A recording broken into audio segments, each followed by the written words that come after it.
Bonjour, je vais continuer mon cours de management des relations professionnelles. J'avais terminé la dernière fois de traiter ma partie 2, consacrée à la coopération étant au cœur des relations professionnelles. J'en arrive maintenant à la partie 3, qui est vraiment une partie qui sera très courte, c'est beaucoup plus une partie annexe en guise d'ouverture.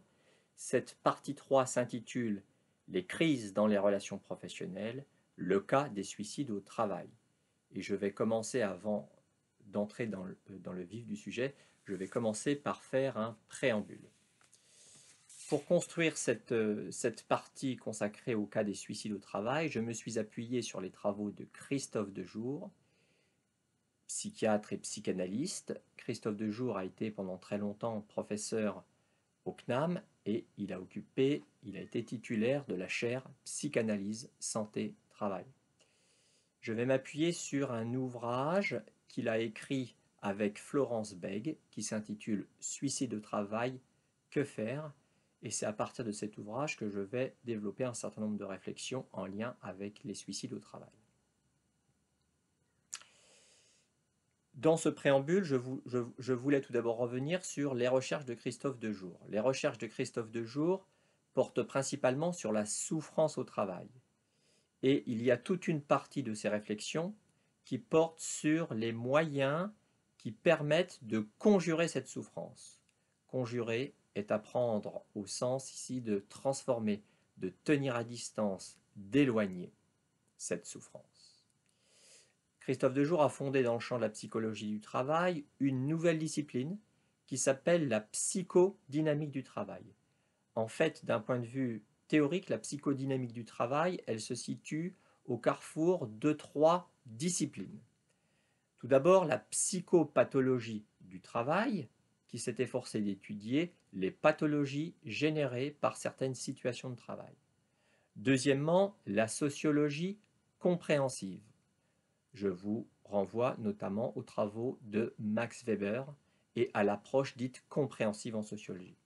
Troisièmement, l'ergonomie de langue française. Les ergonomes ont bien mis en évidence, par exemple dans leurs travaux, que dans toute situation de travail, il y avait un écart irréductible entre travail prescrit d'un côté et travail réel de l'autre. Dejour va prendre appui sur cette idée clé. La psychodynamique du travail, pour la définir de manière simple, on pourrait dire c'est l'étude des phénomènes de souffrance et de plaisir dans le travail. Selon Christophe Dejour, le travail peut donc être à la fois une source de souffrance et de plaisir. Là est le paradoxe qu'il convient d'éclairer. Le travail a en fait une double face. Comme le dit lui-même l'auteur, je cite Christophe Dejour, le travail peut conduire au meilleur comme au pire. Alors, le pire, c'est la souffrance, la violence, retourner contre soi, c'est le cas du suicide, ou dirigé vers autrui. Le meilleur, c'est la coopération, l'entraide, la solidarité. Donc le travail peut aussi générer une forme d'action collective tout à fait positive pour Christophe Dejour.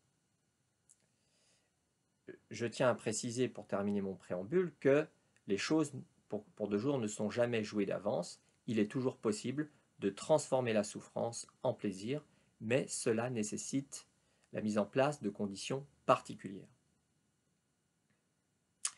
J'en viens maintenant, dans ce préambule, au rapport entre suicide et travail. Quels sont les rapports entre suicide et travail?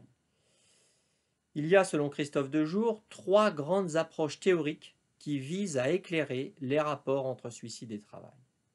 Et par rapport à ces 3 grandes approches théoriques que je vais présenter, il met en évidence une 4e approche qui est fondée sur la psychodynamique du travail, et c'est cette approche qui lui semble la plus adaptée pour penser les phénomènes de suicide dans le travail. Donc nous verrons lors de la prochaine vidéo successivement ces 3 grandes approches, l'approche par le stress, l'approche structuraliste, l'approche sociogénétique.